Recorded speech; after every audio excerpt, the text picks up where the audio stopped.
Hey Denmark, are you tired of feeling like you're living in some cut-rate version of the American dream? Because I sure am. This temporary worker EU law from 2008 is turning our country into something unrecognizable. Remember when Denmark was the place to be?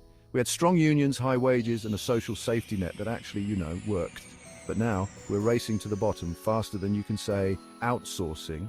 This law opened the floodgates for cheap labor from Eastern Europe. And hey, I've got nothing against workers from other countries, but Danish businesses are exploiting this law to avoid paying decent wages. It's a race to the bottom, plain and simple. Skilled Danish workers are getting undercut, our standards are falling, and the quality of life we used to be so proud of is circling the drain. Remember when made in Denmark meant something? Now it's just another label in a global race to see who can pay their workers the least.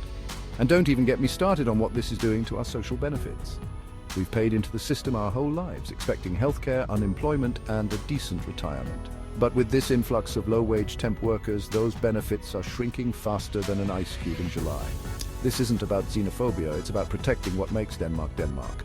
We deserve a country where everyone has a chance to earn a decent living, not just scrape by.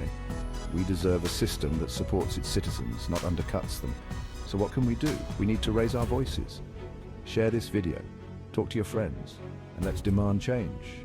This law needs a serious overhaul, and we need it now. Danish workers deserve better. Let's fight for the Denmark we know and love. Let's fight for a future where everyone has a fair chance. Don't let them turn us into the United States of exploitation. Script by Pal's Fundamentals.